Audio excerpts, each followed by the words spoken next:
Ecoleyes, derechos y obligaciones ambientales, con Juan Ignacio Moreno. Bueno, ya estamos con Juan Ignacio Moreno para charlar, como todos los sábados, las ecoleyes, el tema que veníamos trabajando también con anterioridad y en otras columnas relacionado con lo que está pasando en la actualidad, ¿no? Lo que nos viene pasando a los argentinos. En algunos medios de comunicación el humo aparece así como muy por arriba, no hay algo profundo, digamos, para explicar en realidad. No se toman el trabajo de hacerlo, pero sí empieza a llegar a la provincia de Buenos Aires y empieza a ser un tema que ya abarca a toda la Argentina, ¿no? Por eso vamos a estar charlando sobre eso. Hola Juan, ¿cómo estás? Hola María Marta, ¿todo bien y vos? Muy bien, bueno, cuando hablamos de humo tenemos que entender, cuando hablamos de incendios, que en algunas situaciones puede ser de alguna manera ocasional, digamos, en algunos casos puede ser que se dé de manera sin intencionalidad, vamos a decirle. Pero lamentablemente los incendios que se están dando en la zona de Entre Ríos, que abarca también la provincia de Santa Fe y la provincia de Buenos Aires, en este caso sí podemos decir que son intencionales y que llevan un lapso bastante extendido, ya llevan 3 años, con interrupciones en el medio, pero 3 años en sí que se viene con esta situación generando y que hay responsables, ¿no, Juan? Y tenemos también a su vez normativas para poder de alguna manera acomodar esta situación y entenderla. Bueno, Martu, es preocupante la situación que está pasando en el Delta, algo que involucra a 3 provincias, la de Entre Ríos, Santa Fe y ahora el norte de la provincia de Buenos Aires. Pareciera que a través de los medios de comunicación lo que es visible es el humo y la verdad, bueno, parafraseando un poco al principito que lo esencial es invisible a los ojos, bueno, ¿qué hay detrás de ese humo negro o de ese cielo con tonos rojizos, en rosas? ¿Qué significa eso? Y bueno, significa que hay cierta producción, un modelo, un sistema de utilizar las materias primas que necesita cada vez más tierra para poder tener esa efectividad y esa rentabilidad.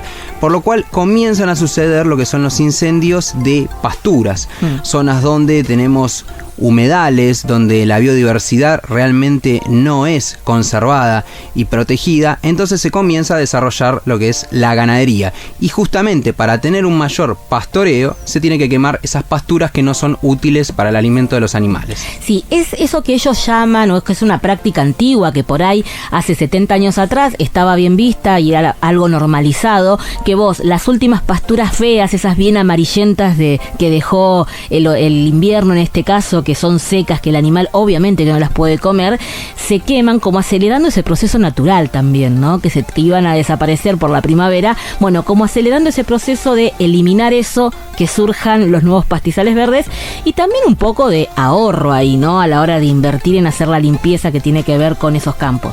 Sí, es pensar estratégicamente las políticas ambientales y de producción, tanto en todo el agro, y datos que me parece que son relevantes. El Observatorio Ambiental de la Universidad Nacional de Rosario informa que se calcinaron 10.000 hectáreas.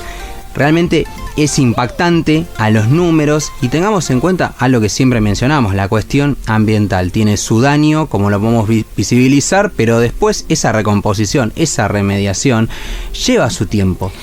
Teniendo en cuenta que en el año 2022 la provincia de Entre Ríos la provincia de Corrientes en este caso estuvo incendiada, ¿no? Sufrimos el incendio de Corrientes, vimos cómo estaba y ahí hay algo interesante para empezar a meternos en esta columna que tiene que ver con toda esa zona y lo rica que es esa zona en materia de humedales, ¿no? Ahí está la fuerte riqueza de nuestro país cuando hablamos de agua dulce también. Bueno, y es un tema, Martu, que nos trae hoy en día. Vemos cómo pasan los años, pasan los diputados, los senadores, los legisladores y realmente los proyectos de humedales siguen quedando cajoneados, a veces no pasan ni de comisiones, no llegan ni a votarse y justamente lo que necesitamos es que exista esa protección porque a nivel internacional tenemos la Convención de Ramsar que justamente es del año 1971 que fue ratificada por la Argentina y que tiene esa mirada de conservar los humedales, sectores ecosistémicos que tienen esta idea de poder preservar el agua, previenen inundaciones, son benefactores también para las cuestiones de sequías, es decir, tiene un beneficio integral para todas las cuestiones ambientales, ecosistémicas y aún teniendo este tipo de normativa, existen ciertos sitios que son los sitios Ramsar, que justamente uno de ellos es el delta. Entonces, cuando vemos que hay cierta normativa, nos ponemos a pensar, bueno, ¿qué es lo que pasa y por qué no se puede llevar a cabo una ley de humedales? Cuando en realidad lo que tenemos es justamente hay especulaciones inmobiliarias, desarrollos urbanísticos, desarrollos de countries, desarrollos de producciones que no corresponden con el ecosistema en el que se encuentran, de agricultura intensiva, y es así como en el año 2020 se hace una modificación de la ley de manejo de fuego. Bueno, ahí empezamos a debatir un poco en el qué pasa después de un incendio. Entonces, justamente en una ley específica en el año 2020, en diciembre, establece que para la cuestión de los incendios de sectores de humedales, de ciertos bosques, se establece una prohibición de 60 años desde su extinción en modificar la actividad que se desarrollaba en ese lugar que fue incendiado. Luego también, con otras cuestiones, establece un plazo de 30 años para garantizar el aspecto de esas que son formaciones edilicias y el tipo de agricultura que se desarrolla. De hecho, hasta explícitamente dice no desarrollar agricultura intensiva. Sí, bueno, eso fue, como vos decías, en el 2020 que vimos también y que empezamos a ver y a entender un poco más de qué se hablaba cuando se hablaba de incendios intencionales, por qué el humo llegaba a Buenos Aires, porque la realidad es que cuando llega el humo de Buenos Aires es cuando se empieza a prestar atención de lo que está pasando. Toda esta explicación que vos estabas dando recién, que tiene que ver con la ley del manejo del fuego, es muy interesante realmente verificar si se ha puesto en marcha o no, porque justamente hay muchos terrenos y muchos campos que han sido incendiados desde el 2020 y que deberían entrar en esta ley, ¿no? Y no podrían hacer uso, por ejemplo, de esas tierras. Pero bueno, hay también nombres relacionados, ¿no? La justicia también tiene en su poder la adquisición de muchísimos expedientes y muchísimas pruebas que se han empezado a presentar justamente con esto del avance de la tecnología, ¿no? El ministro de Ambiente de Nación marcaba que a raíz de cómo se verifica en la cuestión de los focos de incendio, con todo lo que es el monitoreo, se ve específicamente la gente incendiando el campo, se ve específicamente a quién pertenece ese campo. Pero bueno, queda ahí stand-by en la justicia un poco todo eso.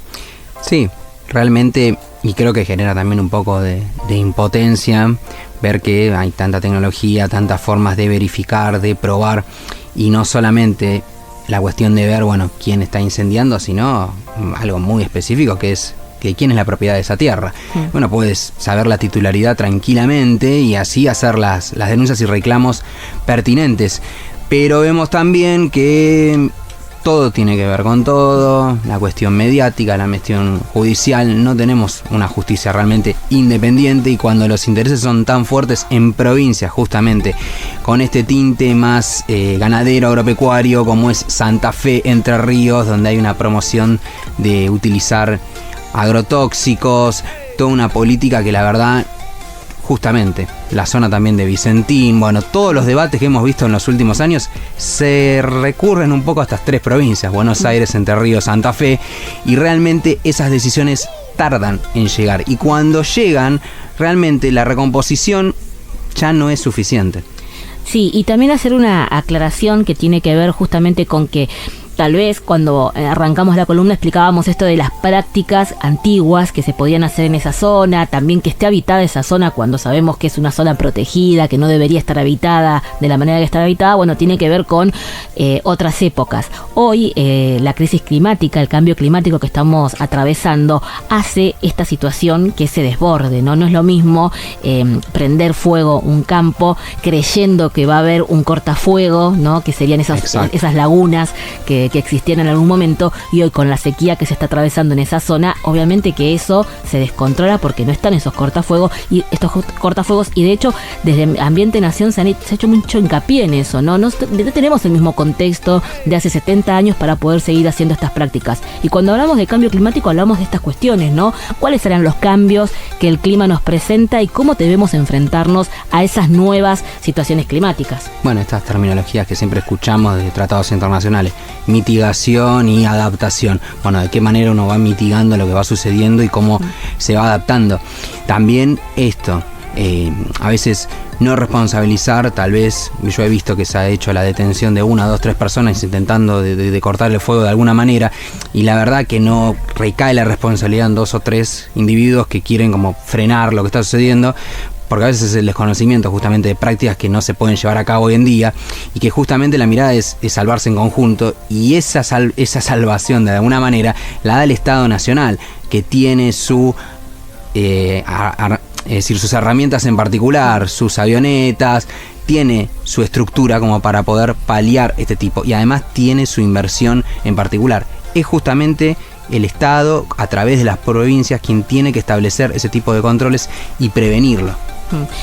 Bueno, Juan, me parece que este es un tema que puede continuar, porque lamentablemente entramos en la época en donde la Argentina, por una cuestión climática, empieza a generarse climas más secos y empiezan a darse estos incendios. El incendio que se está produciendo por este tiempo en lo que es la zona de Corrientes, Entre Ríos, Santa Fe, la provincia de Buenos Aires, obviamente que va a terminar en algún momento, pero bueno, van a venir otros incendios si no se cambian estas prácticas culturales que en realidad la justicia debería apuntar, porque nosotros tenemos la ley del manejo del fuego como para poder empezar a tener ciertas herramientas a la hora de atender estas cuestiones, ¿no? Y sí, acá hay responsabilidad civil y penal. Lo que falta realmente es una resolución por parte de la justicia y aplicarlo. Yo creo que cuando haya un caso ejemplar es cuando van a empezar a cambiar las cosas, porque mientras tanto, la verdad, cualquiera va a seguir avanzando de la manera que avance, especulando inmobiliariamente sobre zonas que son protegidas y benefactoras para el ambiente, pero si no hay justamente un accionar efectivo de la justicia, es muy difícil que se den los cambios. Bueno, muchas gracias, Juan.